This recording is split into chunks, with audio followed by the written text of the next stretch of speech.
Hi, this is my audience. Hi. The older the fiddle, the lovelier the tune, an old Irish proverb. When you hear Halloween, you might think of candy, but let me take you back to Ireland a few thousand years ago, and my house a few weeks ago, and replace those thoughts of gumdrops with the mashed potatoes and money. For millennia, the Irish have woven their traditions into the fabric of their lives as naturally as they incorporate whiskey into the medicine of their wee ones. Even if they may seem strange to those who don't trace their lineage back to the Emerald Isle, the stories that accompany them are as magical as their legendary leprechauns. The story starts with the Irish trying to clean things up. Samhain was a pagan holiday that was used to worship the dead and ward off evil spirits. The passionately Catholic Irish liked the door-to-door party, but they were having none of the pagan roots, so they replaced Samhain with Halloween some 2,000 years ago.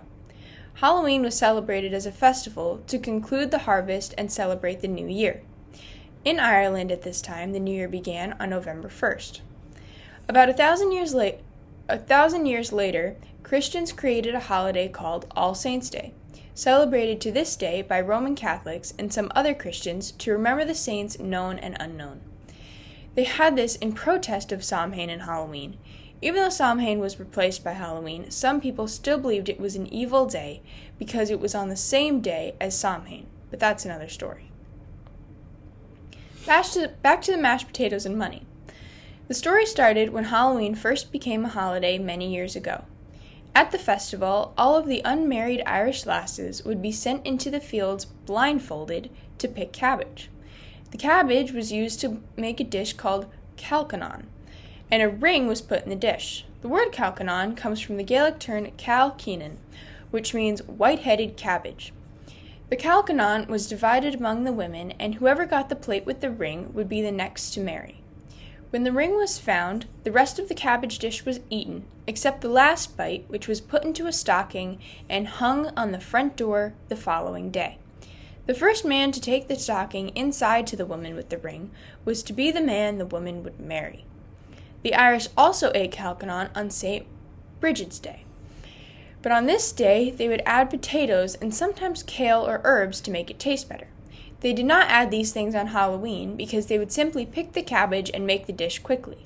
But as the years went on, they chose taste over simplicity. Eventually, they started changing the object inside the dish. If you got a stick, you were said to have a very unhappy marriage.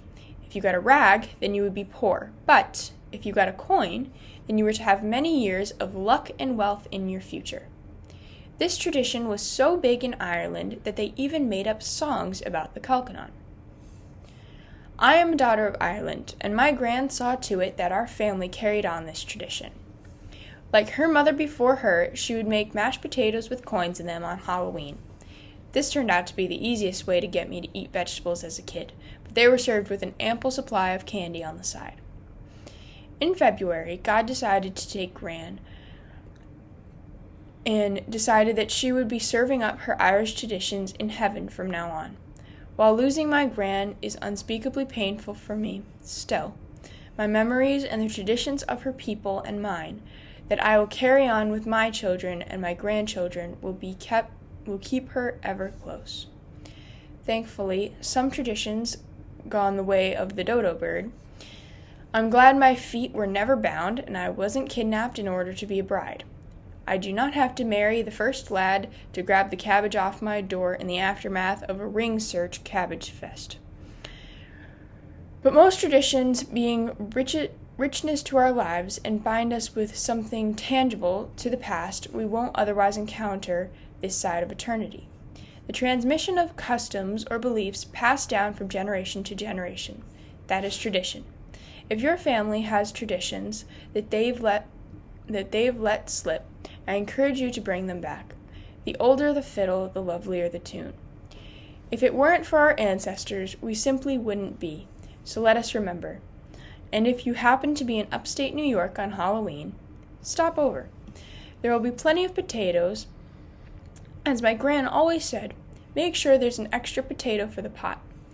That means someone unexpected. See, my gran was thinking about you even before I told you about her.